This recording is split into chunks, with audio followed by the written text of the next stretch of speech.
Hello and welcome. We're delighted to have you here today. We have a panel and we're speaking on women in leadership. So let me introduce everybody on this panel first, and then we will get to talking and having your comments and questions. So even now, as you are seeing the wonderful faces of Kathryn, Karen, and Brian here on our screens. Hello, everyone. Hello, hello.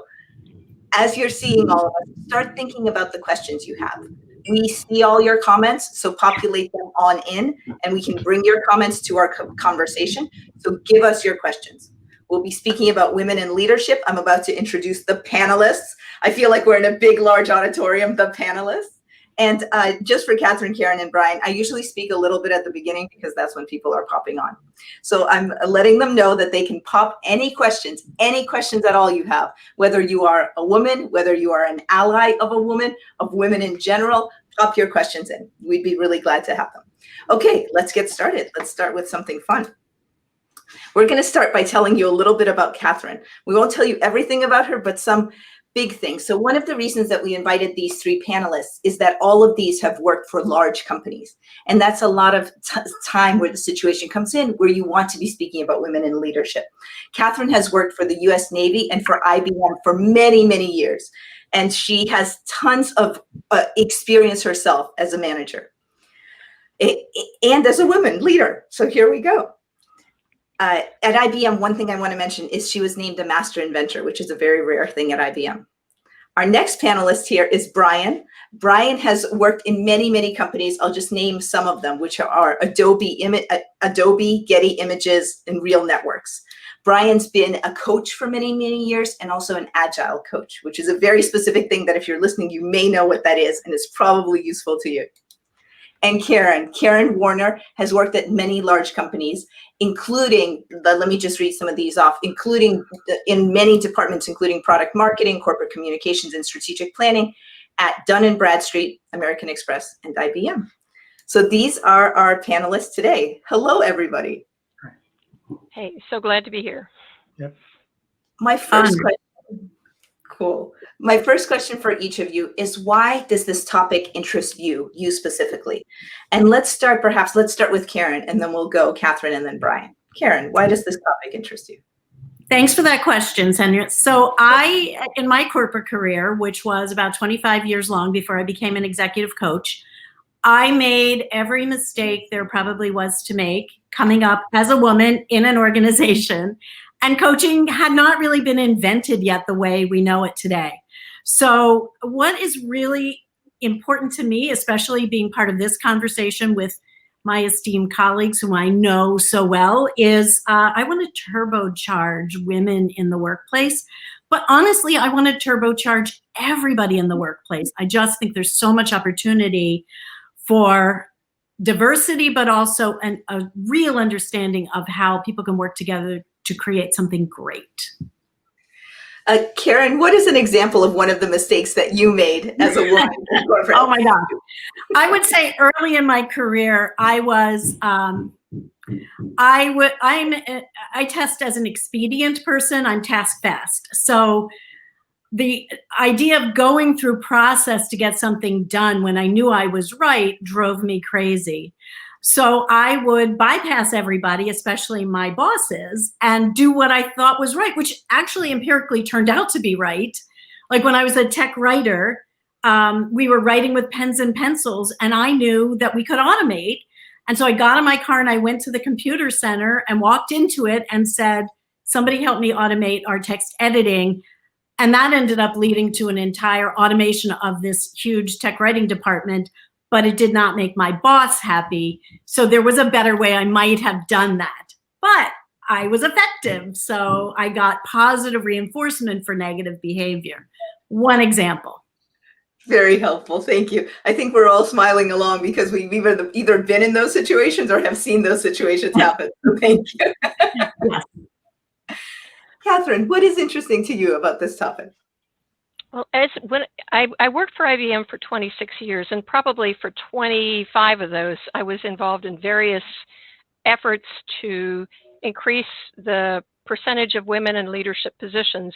There were, I was a member of a local women in technology conference, one of the people that helped put it on every year for 8 years.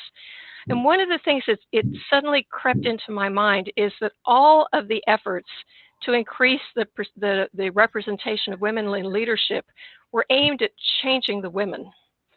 And it occurred to me that, you know, is this really the way this change needs to be made?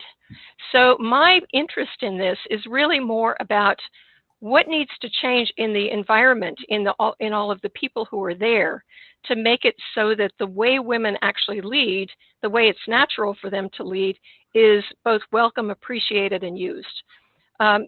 One example that I have a wonderful colleague who's got a book coming out sometime this year for the evolution of business. Is that the correct title, Karen? The evolution. And he makes the point that innovation, which every company I've ever worked for cares about innovation. Innovation is like big word. Innovation goes up when you have diversity in a group. And yet, at the same time, people tend to stick with people who are like them. And so there's a tendency in promotions for the people who are making the promotions, who often are men, to look for women who have characteristics that are like their own, or to look for people who have characteristics that are like their own. And so they don't recognize different ways of leadership that could actually make a big difference in their companies. So these two things, diversity benefits innovation, and people tend to stick with the people who are like them, are in contrast, and people need to appreciate and be able to work around that contrast. Yeah, thank you. So helpful, and especially so helpful that you got that over these, as you say, 25 years of doing this. You sort of came to the realization, hey. Why is it all on me? Right. Thank you. Very, very helpful. Brian, what is your interest in this topic?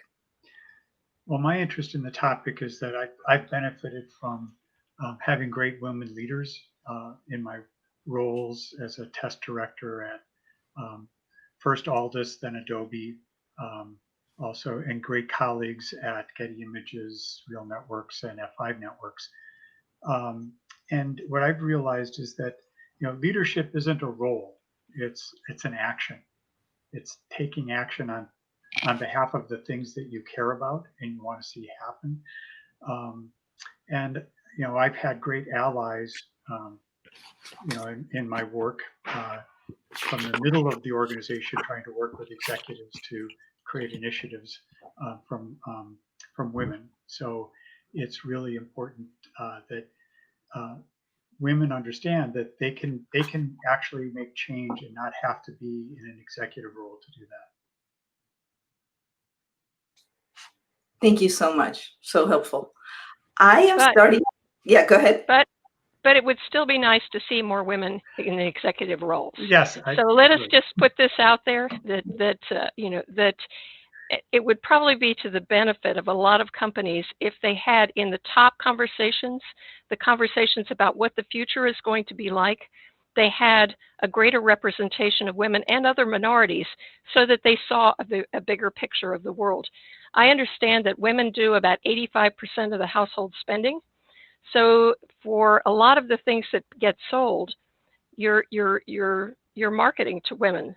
So why not have the voice of women in terms of making the decisions that make a difference at the top? Our next topic that we had thought about is how can everybody, all leaders, male or female, help nurture women's leadership?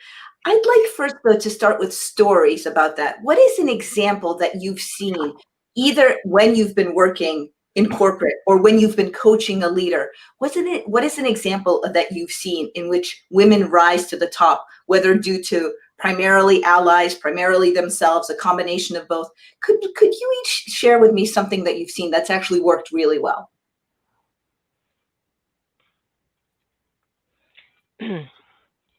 The fact that you can't may be a problem for all of us. Actually, I was going through everybody in my head. Yeah. No, really. I've got one quick example that's a personal one. I got promoted to senior programmer at IBM, And I thought, okay, I have reached my ceiling. This is as far as I'm going to go. And probably about 2 years later, my boss said to me, I think we need to start working on your senior technical staff member package and put, so that we can put you in for the next promotion.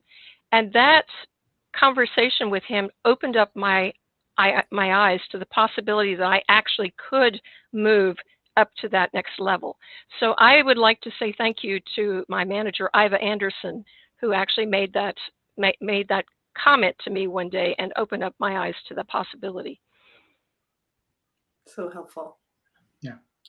I can share a story of someone I've been working with who it was, I would say, director level, so middle management in an organization. And she kept being asked to interview for more senior roles, like regional vice president roles. And she would interview for them and then not get the job. And so when she contacted me as a coach, I was assigned to her by her organization. She was just ranting and raving about how upset she was that the organization just kept passing her over. And so we did a 360, and what came back was she should test her perceptions about herself in this organization.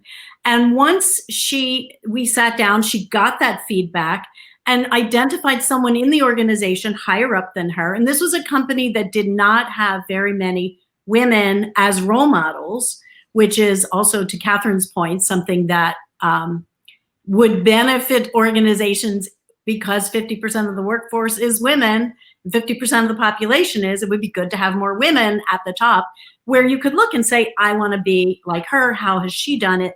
So she identified one of those people in her organization as a sounding board.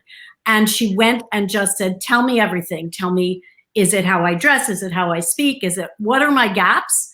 And what she was given, both from me as her coach and from this executive, was, you're so focused on your gaps, you're not looking at getting your strengths across. And when you focus on getting your strengths across, your gaps take care of yourself. And that was the coaching work that we did. And that was, and I'm not talking about, I mean, we measure strengths and in positive psychology, but just, she was really agile with the customer. And for her to take a role where that wasn't going to be true would not, that would be something where they would say, let's save her for a more outward facing role. But that was not what people were telling her. So I think, and once you can get those blinders off and those governors off, she ended up getting promoted. She got promoted to a position that she's highly regarded in. All the years of experience that she brings to bear are being used every single day. She's happy, the organization's happy. So that's a good story. Yeah. Very good story. Yeah. And my story is a colleague I had who was a director in a product development organization who was absolutely fearless in what I call managing the white space in her org chart. She did not necessarily follow the solid or dotted lines on the cross-functional teams. And when there were issues, she would initiate conversations. She would be very clear about what people are, what the agreements were that were coming out of the conversations, and really good at follow-up. So managing the white space of the conversations of the org chart, and being able to talk to her colleague's boss if she was having issues with the colleague.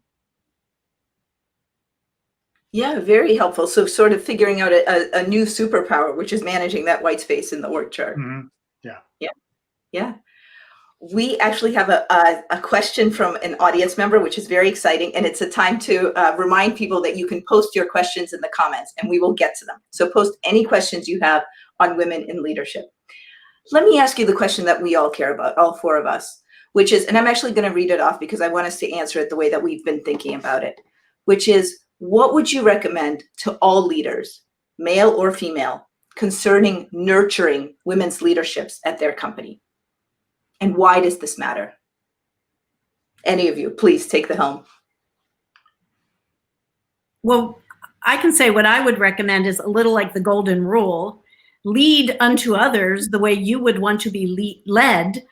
because so many times there's a bifurcation between leadership, and this is for all leaders, not men or not women or specifically or men specifically, but everyone wants the same things in the workplace. And I was just reading a Center for Creative Leadership study, which talks about they want meaning. So if you're a leader, take the time to understand not your value system imposed upon whoever works for you, but what's going on for them. They want control and autonomy, especially in working from home right now. And you've seen this in your presentation and what you've been doing here, but people want support for that home office situation that they can no longer, especially women, say, my kids and my family are over there and I'm right here. It's all integrated. And it turns out, I think that's a silver lining of COVID, at least in the young women that I'm working with, who are, they're doing their coaching while their kids are walking by and their dogs are climbing on their laps, or vice versa. And so I think that is something that all leaders want. And then the last is the opportunity to understand everyone needs development. Even the most high potential wants development. And I will say to people's bosses, like, don't you want your boss to put you in this class or send you for better presentation skills? Or if we know that there are things that will help in your future, what could those things be? And so it turns out to just put yourself in the place of the people that you're leading and say, yeah, I'd want that too. What are you calling this? The leadership golden rule? Yeah. Lead unto others as you would like to be led. Kathryn, excuse me, just one moment. I think what you're saying about women and when you're thinking about, this is a high performance individual, regardless, women or not, this is a high performance director. I don't need to give them any more development. They're already done. What I'm hearing you say I'm sorry. I'm working with someone right now who is that person. I feel like every time we talk, she's Mikey from the old Life commercial. Like, we'll give it to her. She'll get it. She gets everything done. And just over the time that she does it over and over again, she forgets to they forget to reward her, and it builds, right? There's a resentment bubble that's going to burst at some point. And so, yeah, it's if her management could just say, texting that you like her after she finishes a big project is not what she wants. So take the time to understand what will be of value to her, what will communicate what she, according to how she sees her value in the organization. Awesome. So that kind of feeds into what I wanted to say, which is that perhaps one of the things that the leaders can do, and this is, as you say, all leaders, not just male leaders, but female leaders as well, is to broaden your notion of what leadership really is. And so one of the, and what contribution really is. So if you happen to have the kind of organization where you have the Lone Ranger heroes, the person who, when a project gets done, that person gets promoted and trotted out and all kinds of awards, then maybe there's something that's not conducive to bringing up women's leadership in the organization, because a lot of women are very involved in making the people around them more productive. I'm not saying this is a universal characteristic.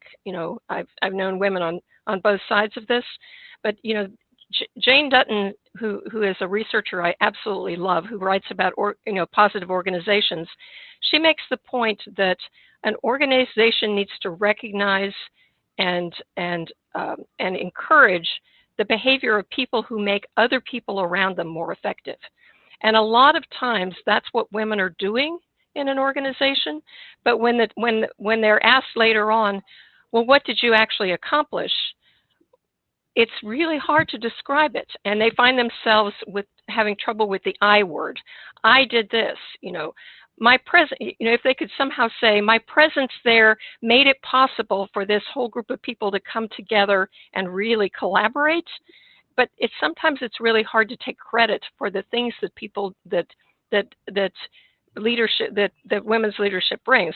And so if you could expand your notion and take your own blinders off and stop looking for the heroes, the Lone Rangers, but instead starting to see what are all the different behaviors it takes to make a project successful, and where are they coming from, and how do I appreciate, the people who make other people more effective? So if I combine what Karen and Kathryn have just said, it sounds like both of you are saying, find out what that individual is looking for. Yeah. Well, for me, well, maybe let you and see how you interpret it, Brian. Well, what I just wanted to add is that it's looking at all the ways women in your organization are already being powerful in delivering greater value to the organization that may not be recognized. So my mentor, Bob Dunham with the Institute for Generative Leadership, talks about power is the ability to deliver incremental significantly greater value. So let's find the ways that women are in organizations are already delivering value that may not be recognized, and understand that that's a power that needs to be recognized and nurtured, and expanded in the organization. The next thing he talks about is politics, and organizational politics. And his definition of politics is who gets to say what about what? Who gets to say what about what? So, traditional organizations, executives get to say what products get developed, middle management gets to figure out how it gets done, and staff gets to deliver it. So finding ways to provide a platform for women in organizations to say more, say more about what would be of value to customers. So those would be the things I would add to that and to build on what you were saying, Karen and Kathryn. Great. I've got something I'd like to add. There's a story that I read when I was growing up, The Virginian, and the main character in this book has a very responsible job, but he feels like he's not being appreciated. So he just goes off for several months to do something else. And when he comes back, his manager, the owner of the ranch, is very appreciative because now he realizes, okay, how much he had depended on him. So maybe one exercise that managers can do when they're trying to figure out, okay, what is the value that this particular person, woman or otherwise, brings to the organization, is try to imagine what your organization would be like if that person weren't there. And it might be that would give you some mental pictures that would help you realize the kind of value that comes from this work of perhaps helping other people be successful. Yeah. I have worked for organizations where the kind of man who could, do 3 times as much work as everybody else, and yet was so negative that he would he would reduce the efficiency of the people around him, say 6 people, by 50%, was appreciated much more than somebody, often a woman, who would come into an organization and make it possible for those 6 people to be 75 or 100% more productive. And so this idea that if you look in terms of your organization, what kinds of, how do people affect the whole operation of the organization? Mm-hmm. And can I add one thing that's really critically important when you're trying to sell these ideas? I just read a study that said that of the Fortune 500 companies that have the most female representation on their boards, they're outperforming financially the companies that have the lowest representation of women on their boards. Mm-hmm. Likewise, in organizations that have a diverse, blended gender sales force, the companies that have the more women on their sales force are generating more sales, and the business units that have more women have a higher revenue performance. So, and those are just 3 statistics. So it's not just about, it's about things like job satisfaction and fit, but it is also when we talk to people and try to sell our ideas of this, it's also financially viable to really consider. I mean, the question of why is it important? It's important to us individually. It's important to the culture we're creating, but it is absolutely true that when you invest in your employees, especially looking at diversity, you actually drive more revenue. Mhm. Kathryn's snapping fingers at this. It's a topic I'm passionate about. Awesome. We have a question from a colleague of ours, from Sean, and he says, do women in leadership roles have different needs than men in the same role? Can I tell a little story that addresses that at least somewhat? Okay, my husband and I were both senior technical staff members at IBM, and we happened to which is the top of the technical career ladder before people are promoted into the executive level. And we were at a dinner with other STMs and a distinguished engineer or two. And so there were 12 people around the table. And the question came up, how many of you have a full-time spouse at home who's taking care of the kids, the laundry, the housework, the whatever? My husband and I were the only two people at the table who could say no to that question.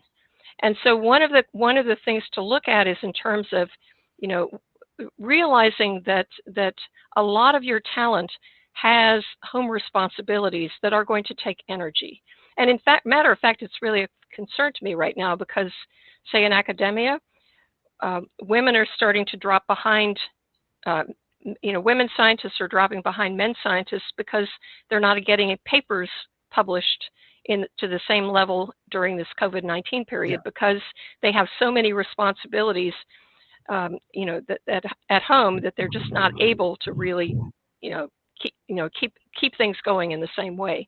So I guess one of the things I would say is how much of the load of, and we all benefit when we have a society that has well-run families in it. But how much of the load of running the well-run families in our world is falling on the women and the women in your group? This actually can be a source of friction among women, because single women will sometimes feel like married women, and particularly married women with children, are getting, are leaving them extra work to do. So this is not just a male-female thing. It can happen across the single married divide. But just being aware of the fact that you've got people who are treating everybody as a whole person, who's living a whole life and has a whole set of responsibilities, of which work is one. Yeah. Anything else to add about needs? Yeah, please, Karen. That's how I was, a single mom with a child.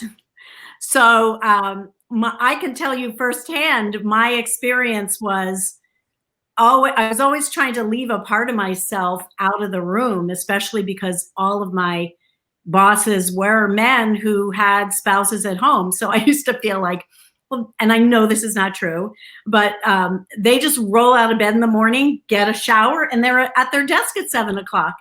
I can't find a babysitter at 7 o'clock in the morning.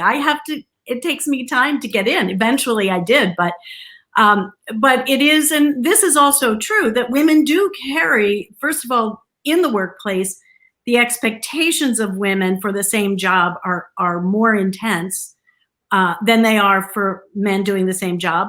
And then on top of that, we do have the social responsibility. I know it's getting different, but we are carrying the workload of getting those kids ready, getting them to school, picking them up. I know people split that, and people who are two working people, partners, can definitely help each other. And I think that's better than it was in my day. But I do think there is an extra social burden on women that we have to kind of leave at the door. And now with COVID, I see it being trickier, and I actually see it being more understood. So maybe it gets a little bit easier in a post-COVID world. I use my daughter as an example. She's an executive. She's got a high visibility job. They allowed her to work at home. She's got 2 little kids. The nanny comes in. And before it was, she's up at 6, she drops the kids off, she goes to work, she struggles to get home. Now she's much more calm. Like, nanny comes in and she's in a position where she can afford this, but you almost have to have something. And she goes upstairs, but she comes down and has lunch with her children. And if one of the children needs her during a Zoom call, it's okay with her bosses to take that call.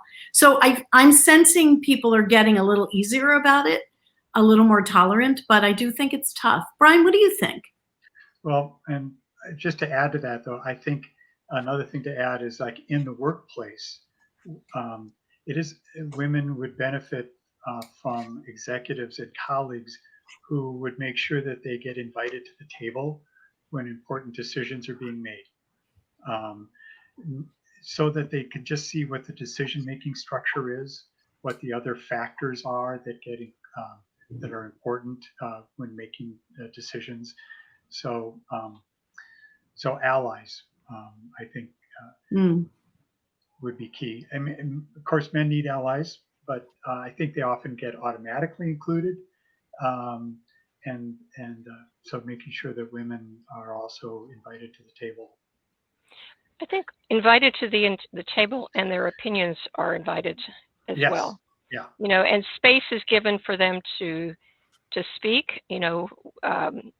People are quiet long enough for them to get their thoughts out, particularly introverted women who like to think through everything before they, just like introverted men, before they say anything, that they have time to actually, when they're invited to speak, they're given time. So that, I think, also is to say, we value your opinion. What is it? Yeah. Well, I have a story I'd like to share about that. Gerald Weinberg, in his book, Becoming a Technical Leader, has this wonderful anecdote where he was one of the very first fellows at IBM, from what I understand. And he, in the, I think, late 70s, early 80s, was involved in a study about women and power in engineering projects. And he teamed up with some sociologists, and they were doing a kind of a behind a one-way mirror study. The sociologists looking at 3 men and a woman trying to solve an engineering problem, and their way of understanding whether or not how power was being used was to look at who said the most. And so they were doing all these tallies, and there were several times the woman tried to introduce something, and she was, the 3 guys were, they had figured out what needed to be done, and they were very, very busy doing it. So she was left with having to look at the green bar, kind of reading through the program, trying to understand what the problem was. So, and Jerry was just very interested in that. And then just as the sociologists were ready to declare the men the winner, the woman just said, "Oh, here's the problem," and pointed to the place in the program on the green bar sheet where the problem was, and the other guys were just like dumbfounded. So yes, definitely include them, but maybe make some space in the conversation so that they can speak. Mm-hmm. Kathryn, you have something to add? Nope. We have a follow-on question, and after that, I'll ask us our wrap-up thoughts. A follow-on question is, how can we support women in leadership? For example, this person says, my CEO is a woman.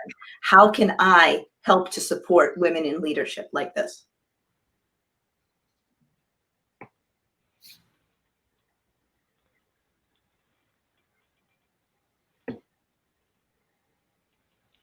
Well, first of all, encourage them to take part of any kind of leadership training that the company already offers.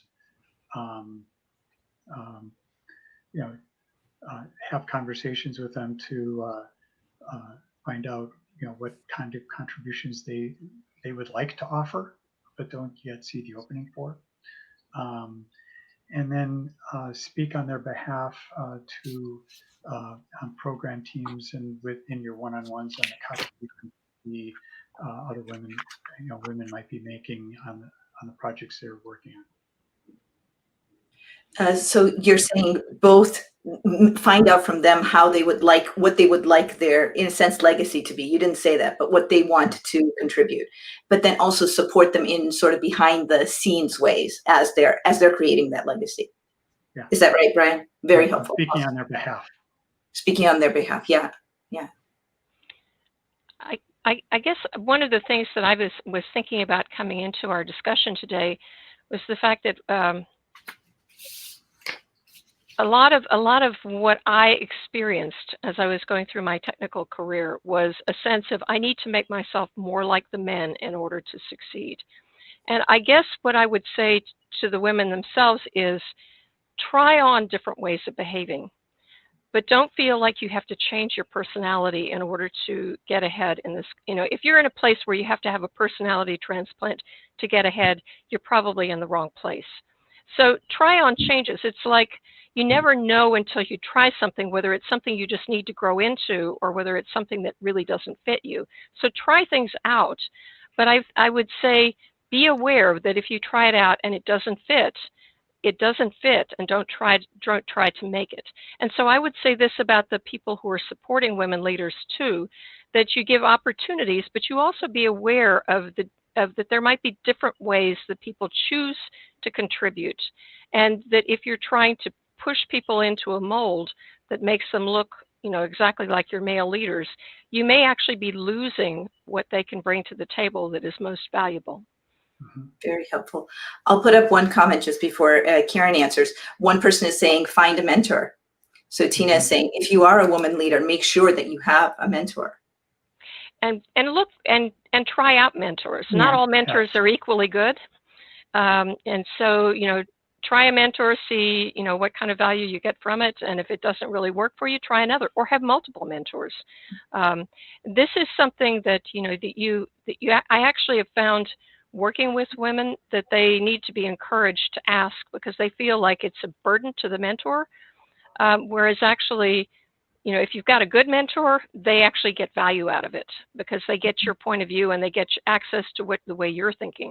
So if you can view it as a two-way street, that makes it a whole lot easier to do. Karen, what else to add to if a woman is already in a leadership situation, like a CEO being a woman, what else to add to support that person? Well, the way that I would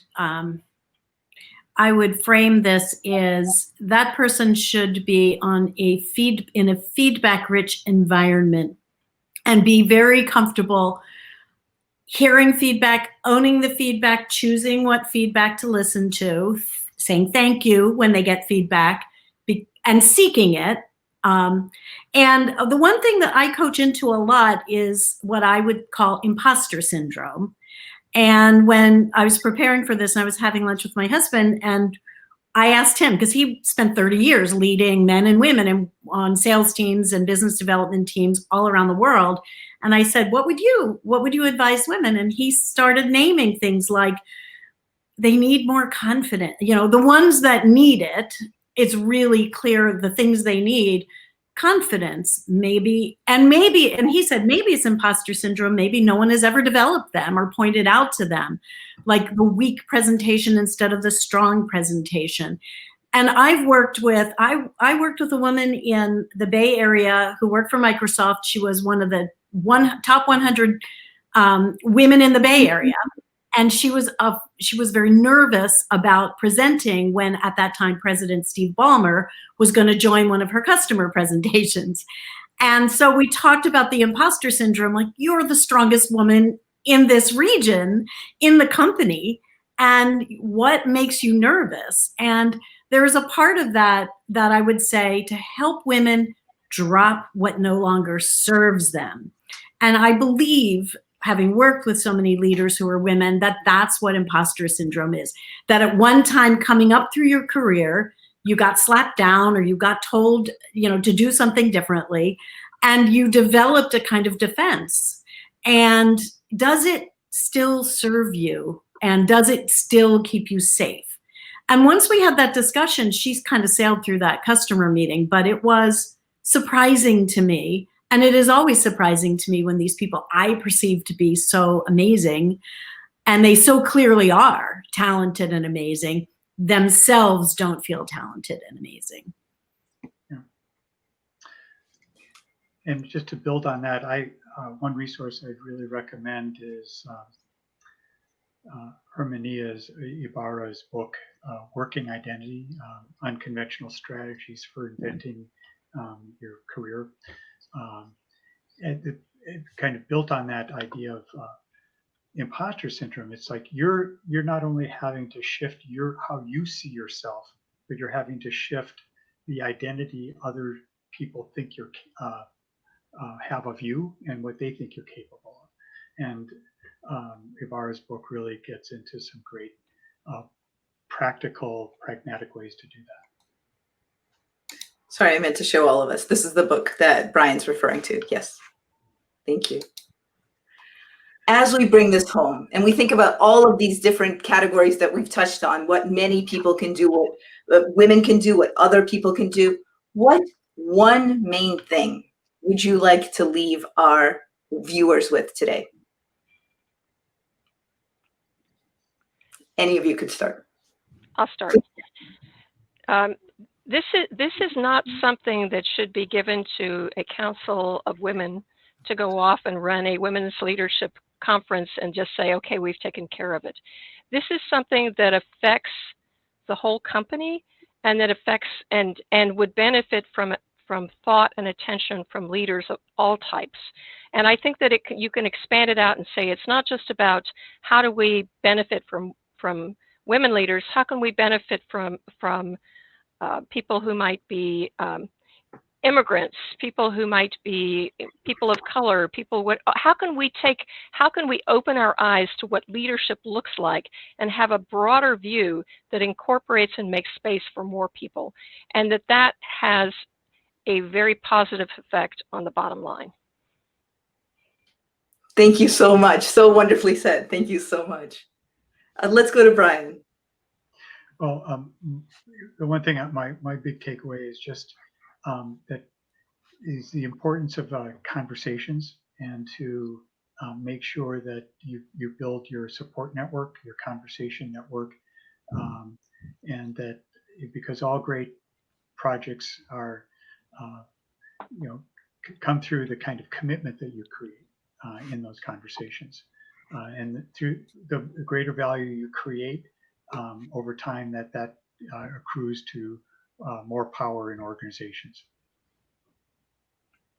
Wonderful. Thank you. Thank you so much. Karen.